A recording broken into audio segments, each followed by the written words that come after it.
اور میں اپنا فریضہ واجب ادا کر رہا ہوں، لیکن ساتھ میں امت کی بھی اصلاح کر رہا ہوں، اور امت کی اصلاح یہ ہے کہ امر بالمعروف اور نہی عن المنکر میں بھی کروں اور امت بھی کرے۔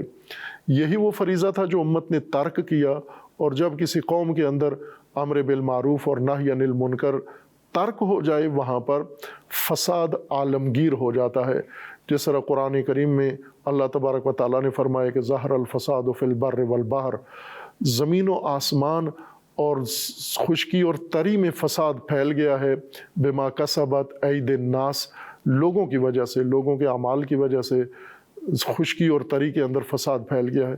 جب خشک و تر میں فساد آ جائے، ہر شعبے میں فساد آ جائے، یہاں پر امام وقت کا بھی فریضہ ہے کہ وہ فساد کے خلاف قیام کرے، اور امت کا بھی فریضہ ہے کہ وہ فساد کے خلاف قیام کرے۔ امر بالمعروف کے مراحل میں سے یہ ہے کہ آپ پہلے زبانی فساد کے خلاف قیام کریں، اگر زبانی مؤثر نہیں ہے تو آپ عملی اقدام کریں فساد کو روکنے کے لیے۔ سید الشہداء علیہ السلام نے یہی کام کیا کہ امت نے فریضہ ترک کیا، اور سب سے سید الشہداء کا فرمانا ہے، رسول اللہ صلی اللہ علیہ وآلہ وسلم کا فرمانا ہے، سب سے افضل جہاد اور سب سے بڑا امر بالمعروف اور نہی عن المنکر یہ سلطان جائر کے سامنے کلمہ حق بیان کرنا ہے، سلطان جابر کے سامنے کلمہ حق بیان کرنا ہے۔ امام حسین علیہ السلام نے یہی کام کیا، چونکہ لوگ فساد کے ساتھ سمجھوتا کر چکے تھے، فساد کے خوگر ہو چکے تھے، اور فساد کو ہضم کر چکے تھے، اور فساد پر اپنی حساسیت ختم کر بیٹھے تھے۔ یہ بیماری تھی جو فساد امت کو لاحق ہوا، اس کی اصلاح کے لیے امام حسین علیہ السلام نے قیام فرمایا، اور یزید جو فاسد تھا، ظالم تھا، اور اس کو کسی ضابطے کے تحت امت اسلامیہ پر حکومت کا حق نہیں پہنچتا تھا، نہ عقلی دلیل سے، نہ شرعی دلیل سے، نہ عرفی طور پر، اور نہ سماجی پیمانوں اور معیارات کے مطابق۔ اس لیے امام حسین علیہ السلام نے اس کی بیعت کا انکار کیا ہے، اور ساتھ فرمایا کہ لکم فی اسوہ، میری ذات تمہارے لیے نمونہ ہے۔ ہماری یہ آرزو ہے، ہماری یہ دعا ہے کہ اللہ تبارک و تعالی آج کی اس نسل کو بیداری عطا فرمائے، ہوشیاری عطا فرمائے۔ جو فساد حکمرانوں میں ہے، تمام دنیا کے مسلمان حکمرانوں میں، اس فساد کے خلاف بھی یہ قیام کریں، اور وہ فساد جو امت کے مختلف طبقات کو دامنگیر ہو چکا ہے، اس فساد کے خلاف بھی یہ قیام کریں۔ جو فساد امت مسلمہ کو لاحق ہو چکا ہے، آپس کا تفرقہ ہے، آپس کی نفرت ہے، آپس میں دوریاں ہیں، آج مسلمانوں کو شیعہ سنی بن کر آپس میں لڑنا نہیں، یہ امام حسین کا راستہ نہیں ہے، یہ رسول اللہ کا راستہ نہیں ہے، یہ اہل البیت کا بھی راستہ نہیں ہے، اور یہ صحابہ کا بھی راستہ نہیں ہے۔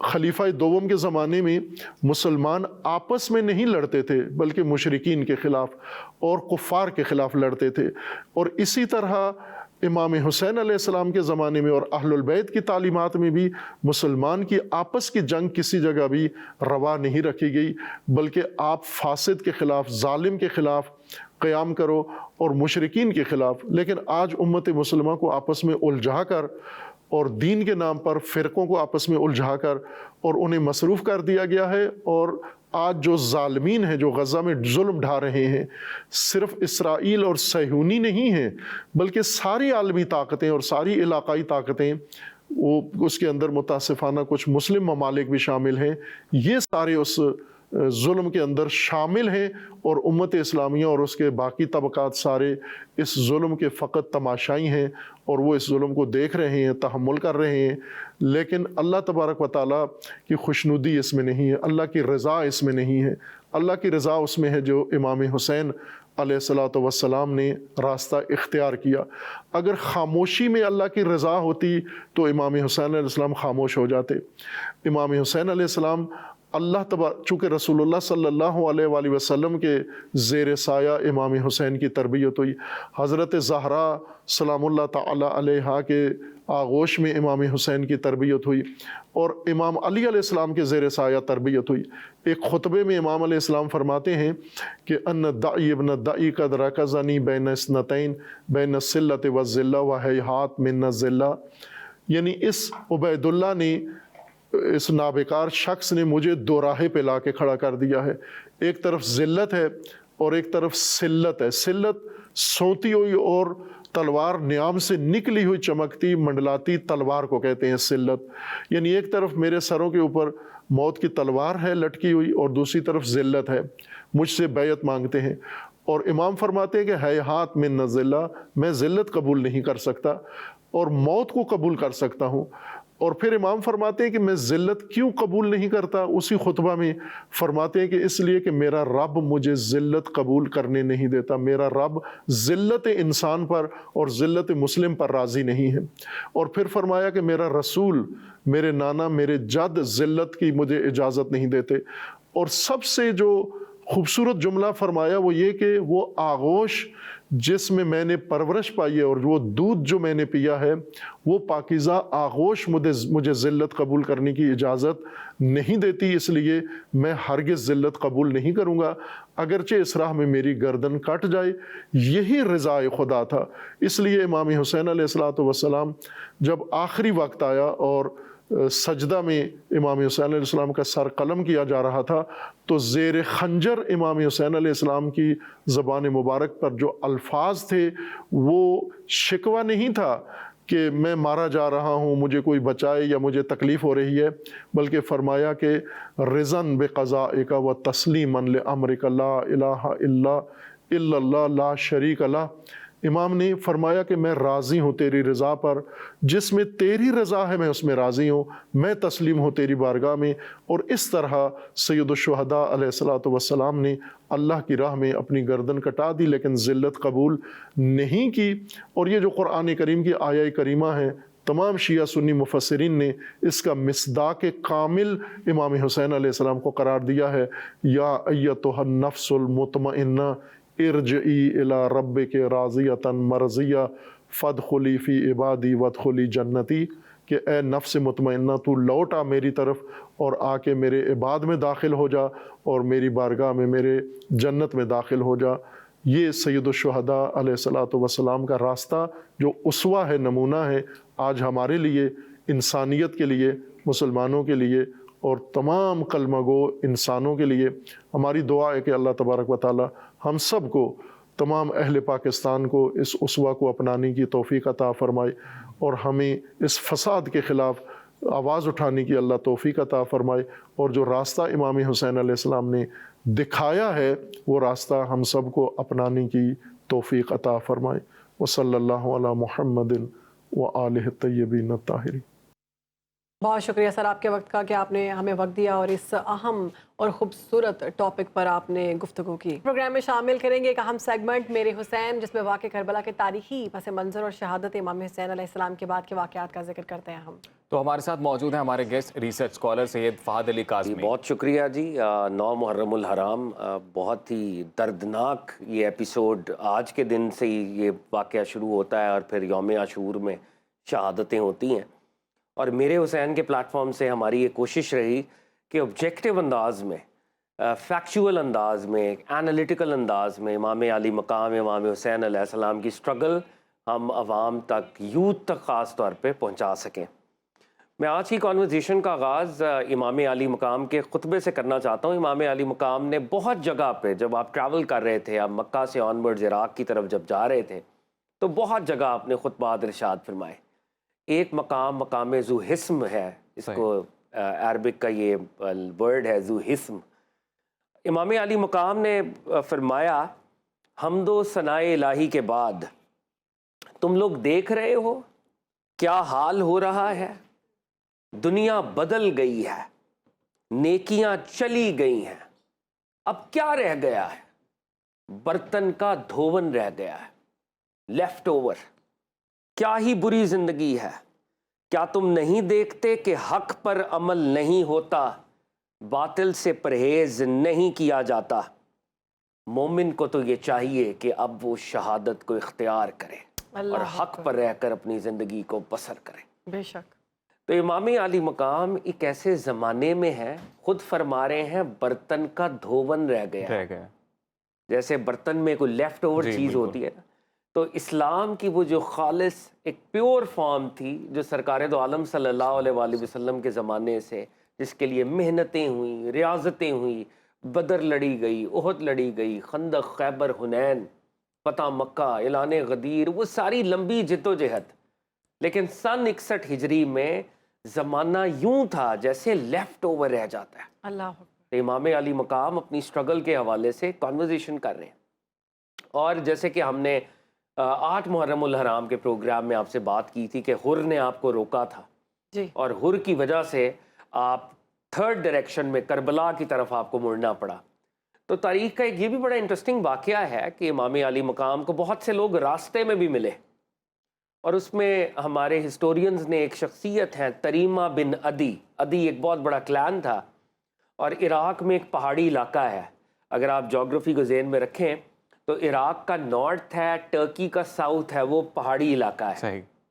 تو تریمہ بن عدی، بنی عدی سے ان کا تعلق تھا، ان کا تعلق اس پہاڑی علاقے سے تھا، اور یہ ٹریول کر رہے تھے. ان کو جب پتہ چلا کہ نواسہ رسول جو ہیں ان کو حر کی آرمی ایک تھرڈ ڈائریکشن کی طرف لے کے جا رہی ہے، تو انہوں نے عرض کی فرزند رسول آپ میرے ساتھ میرے علاقے میں جائیں، یہ پہاڑی علاقہ ہے. جب بھی کسی نے ہم پر حملہ کیا ہے وہاں کی جغرافی ایسی ہے ہم پر کوئی پریویل نہیں کرتا. صحیح. میں 20,000 لوگوں کا لشکر جمع کروں گا، ہم آپ کو پروٹیکٹ کریں گے، ہم آپ کی حفاظت کریں گے. اور جیسے کہ کل کے پروگرام میں نے آپ سے بات کی نا کہ امام علی مقام نے کہا کہ میں کوفہ جا رہا ہوں، حر نے کہا وہاں نہیں جا سکتے، یزید اور عبید اللہ ابن زیاد کی طرف سے آرڈر ہے وہاں نہیں جا سکتے. آپ نے کہا میں واپس جاتا ہوں، تو کہا واپس مدینے بھی نہیں جا سکتے. تو ایک تھرڈ ڈائریکشن کی طرف میں آپ کو لے کے جاؤں گا اور میں آپ کو اریسٹ نہیں کروں گا. تو تریمہ بن عدی کہہ رہے ہیں کہ آپ ہمارے ساتھ چلیں اور ایک فورتھ ڈائریکشن پہاڑوں کی طرف چلیں. گورے کہتے ہیں everything is fair in love and war, مگر سرکار دو عالم کا نواسہ کیا کہتا ہے؟ اے تریمہ تیری خدمت قبول ہے، لیکن میرا حر کے ساتھ وعدہ ہو چکا ہے، میں ابھی اسی تھرڈ ڈائریکشن پہ ہی جا سکتا ہوں، کسی اور ڈائریکشن میں نہیں جا سکتا. اللہ وعدہ خلافی نہیں ہوگی. میرا اور اس کے درمیان ایک کال ہو چکا ہے، حسین ابن علی کال کو چھوڑ نہیں سکتا. یہ ہے امام علی مقام، امام حسین علیہ السلام. تو وہ جو دنیاوی طور پہ ایک سپورٹ بھی ان کو مل رہی تھی، وہ جو لوگ آ جائیں گے اور پہاڑی علاقے میں امام نے کیونکہ وعدہ کر لیا ہے، لفظ دے دیا ہے، زبان دے دی ہے، تو امام علی مقام نے ریٹریٹ وہ نہیں کر سکتے، وہ فورتھ ڈائریکشن کی طرف نہیں جا سکتے. بہت بڑی بات ہے، ہسٹری میں آپ کو دوسرا حسین ابن علی نہیں ملے گا. اچھا، اب امام حسین علیہ السلام جب آگے بڑھ رہے ہیں اور الٹیمیٹلی کربلا کے اندر یہ وارد ہوئے، اور کربلا میں حر نے پھر ان کو روکا ہوا تھا. حر پہلا کمانڈر تھا، وہ 1000 کا لشکر تھا. اگلے ہی دن عمر ابن سعد کی فوج آئی ہے، وہ ایک بڑا لشکر لے کے آیا ہے. اور واقعہ کربلا کو میں جب پڑھتا ہوں تو یہ دونوں کردار اپنی اپنی ڈائریکشن پہ ہمارے لیے بڑا سبق عطا کرتے ہیں. حضرت حر اور عمر ابن سعد. عمر ابن سعد باطن میں جانتا ہے کہ حسین ابن علی کون ہے، اور اس پر دنیا کی اور اقتدار کا وہ جو لالچ ہے اس نے غلبہ پا لیا ہے، اور وہ امام علی مقام کے قاتلوں میں ٹھہرتا ہے. حر وہ ہے جو شروع میں اس درجے کی معرفت نہیں رکھتا، مگر ہر لمحے اس کی معرفت میں اضافہ ہو رہا ہے. وہ دنیا کے لالچ اور دنیا کے اقتدار کو پسے پش ڈال کے شہادت اختیار کر کے جنت کی طرف چلا جاتا ہے. یعنی یہ دونوں شخصیات، دیکھیں ہر شخص ہر وقت حسین نہیں ہو سکتا. امام علی مقام چوزن ون تھے. ہر شخص ہر وقت یزید بھی نہیں ہوتا. یزید بھی ازلی بدبخت تھا، بے شک، جس کے اوپر مہر لگی ہوئی ہے بدبختی کی. ہماری زندگیاں ہوتی ہیں پینڈولم میں. جی. ہم صحیح وقت میں کیا فیصلہ کرتے ہیں یہی ہمارا انجام اور یہی ہماری آخرت کے اوپر دلالت کرے گا، دلیل بنے گا. تو عمر ابن سعد جو ہے، جو امام علی مقام کو جانتا ہے حقیقت میں کہ یہ کون ہے، وہ جب وہاں پر آتا ہے سارے معاملات کو دیکھتا ہے تو تاریخ یہ بتاتی ہے کہ شروع میں وہ عبید اللہ ابن زیاد کو خط لکھتا ہے کہ میں ان کے ساتھ گفتگو کروں گا، کیونکہ دل میں اس کے ہے کہیں نہ کہیں کہ نواسہ رسول ہیں، قتل نہیں ہونا چاہیے. تو وہ کوئی نیگوسیشن کرتا ہے، اور عبید اللہ ابن زیاد یزید کا ملعون گورنر، وہ وہاں پر اس کی خطوط کو جو ہے ان کا آپس میں ایکسچینج ہو رہا ہے. عبید اللہ ابن زیاد کے کورٹ میں ایک بہت ہی کیلس خبیث شخص موجود ہے جس کو شمر ذی جوشن کہتے ہیں. جی. اور شمر جو ہے جب یہ خطوط کا تبادلہ ہوتا ہے تو شمر کہتا ہے عبید اللہ ابن زیاد کو تم نے عمر ابن سعد کو اس لیے کمانڈر بنایا ہے کہ وہ حسین ابن علی پر نرمی کرے اور نیگوسیشن کرتا رہے. تم سختی کرو اور جنگ کا حکم جو ہے نافذ کرو. تو وہ کہتا ہے تم نے تو بڑی اچھی بات سجھائی ہے, آپ 5-6 دن سے نیگوسیشن ہی ہو رہی ہے, تو 9 محرم الحرام ہے, تو یہ خط لے کے جاؤ اور وہاں پر جنگ کا اعلان کر دو, اور جب تک حسین ابن علی یا بیعت کرے اور بیعت کرے گا تو تب بھی گرفتار ہو کے اس کو کوفہ لے کے آئیں گے, اور اگر وہ بیعت نہیں کرے گا تو اس کو ملیہ میٹ کر دو, نیست و نابود کر دو, اور اگر عمر ابن سعد تمہارا یہ حکم نہیں مانتا تو اس کو بھی معزول کر دو, اس کی بھی گردن اتار دو, پھر تم اوور آل کمانڈر ہو گے. اب شمر جو ہے یہ خط لے کے 9 محرم الحرام کو کربلا وارد ہوتا ہے. اور ایک اور ان دا مین ٹائم ایک اور جو اس میں بڑی انٹرسٹنگ بات ہے, اس دور میں آپ کو پتہ ہے عرب ورلڈ میں ٹرائبز ہوتے تھے, قبائل ہوتے تھے, تو ہر کسی کی کہیں نہ کہیں کوئی رشتہ داری ہوتی تھی. جی. امام حسین کے جو ہاف بردر تھے غازی عباس کی والدہ سے دور کا ایک رشتہ تھا جو کہ شمر کے ساتھ ملتا تھا. تو شمر نے عبید اللہ ابن زیاد کو کہا کہ کیونکہ تم مجھے بھیج رہے ہو اور میں یہ خط لے کے جا رہا ہوں, تو تم میرے بھانجے وہاں پر موجود ہیں, تو تم ان کو امان لکھ دو کہ ان کو ہماری طرف سے پروٹیکشن ہے. صحیح.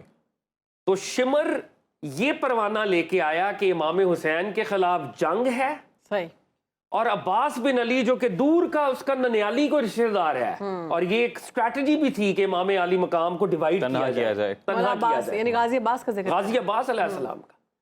تو وہ آیا اور اس نے آ کے اعلان کروایا عباس بن علی کو پناہ دی جاتی ہے, عباس بن علی کو پروٹیکٹ کیا جاتا ہے, عباس بن علی کے بھائیوں کو پروٹیکٹ کیا جاتا ہے.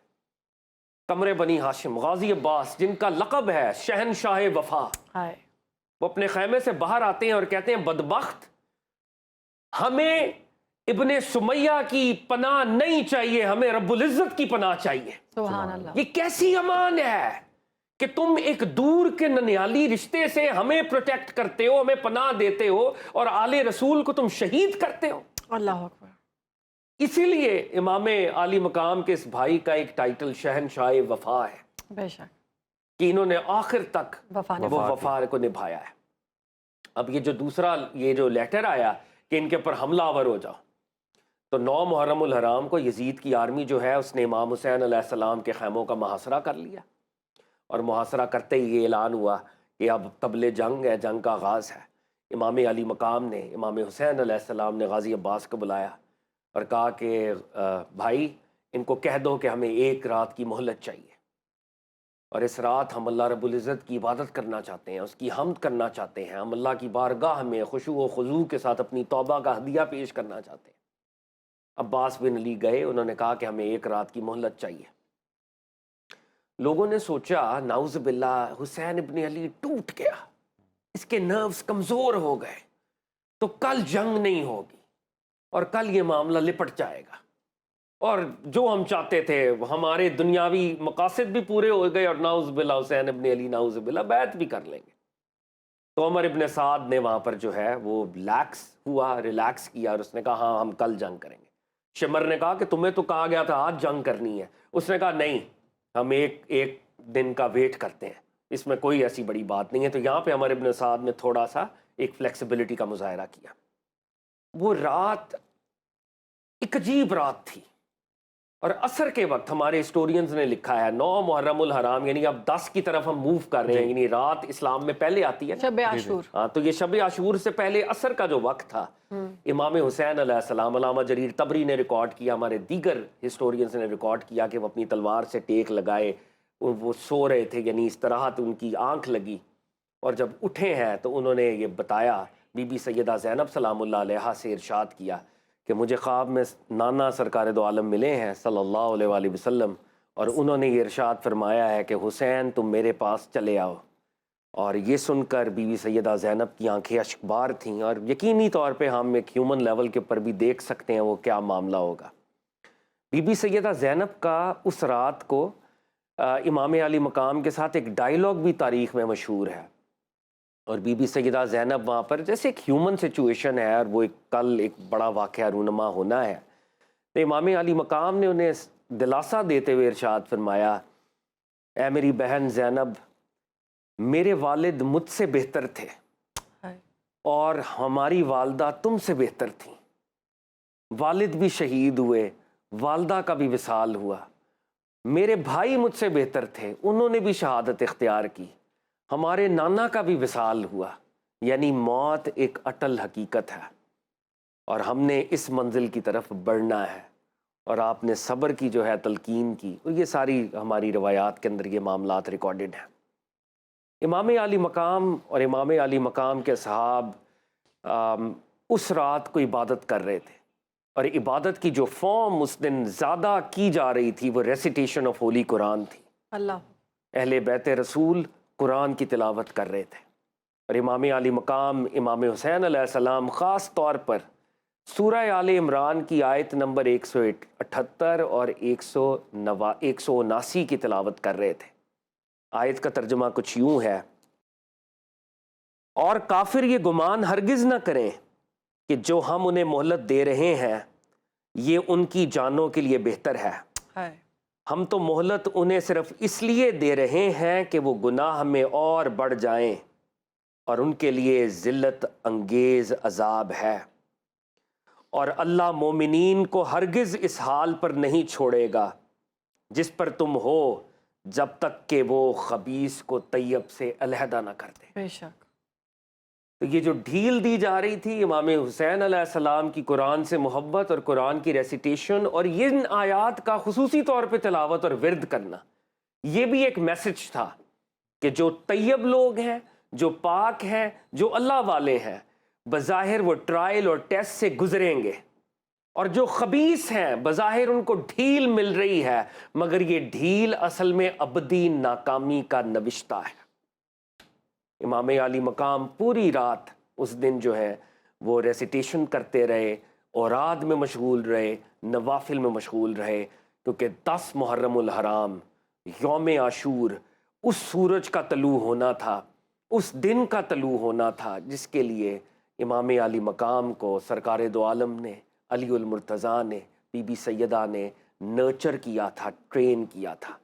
کل اس مارکہ حق و باطل نے رونما ہونا تھا۔ اور مجھے وہ شاعر کا شعر یاد آ رہا ہے، پیر سید نصیر الدین نصیر فرماتے ہیں، پانی کی جو ایک بوند کو ترسا لب دریا، وہ غیر نہ تھا سبت نبی تھا لب دریا۔ پانی کی جو ایک بوند کو ترسا لب دریا، وہ غیر نہ تھا سبت نبی تھا لب دریا۔ اے قاسم گلرو شب عاشور کے دولا، اے قاسم گلرو شب عاشور کے دولا، گاتی رہیں لہریں تیرا صحرا لب دریا۔ پانی کی جو ایک بوند کو ترسا لب دریا۔ ہم نے اس چھوٹے سے سیگمنٹ کے اندر یہ کوشش کی ہے کہ امام علی مقام کی ہسٹری کو، کربلا کے واقعے کو ایک آبجیکٹیو انداز میں پریزنٹ کریں، انفارمیشن کو ڈسیمنیٹ کریں، اور ہم اللہ سے دعا کرتے ہیں کہ ہم سب فرقہ وارانہ تعصبات سے بالا تر ہو کے سب حسینی ہو جائیں، اور یزیدیت سے اللہ تعالی ہمیں اور ہماری نسلوں کو محفوظ رکھے۔ الہی آمین۔ بہت شکریہ بہت شکریہ کاظمی صاحب۔ حضرت امام حسین علیہ السلام کے حضور منقبت پیش کرنے کے لیے ہمارے ساتھ موجود ہیں ذیشان الہی صاحب۔ ذیشان صاحب کیا سنائیں گے آج آپ ہمیں؟ جی، میں امام علی مقام کی بارگاہ میں بڑا خوبصورت کلام آپ کے بسم اللہ سماعتوں کے حوالے کرتا ہوں۔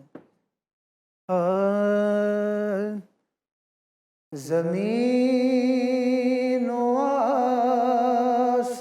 آسمان میں حسین سا کوئی نہیں، زمین و آسمان میں حسین سا کوئی نہیں، خدا کے اس جہان میں حسین سا کوئی نہیں،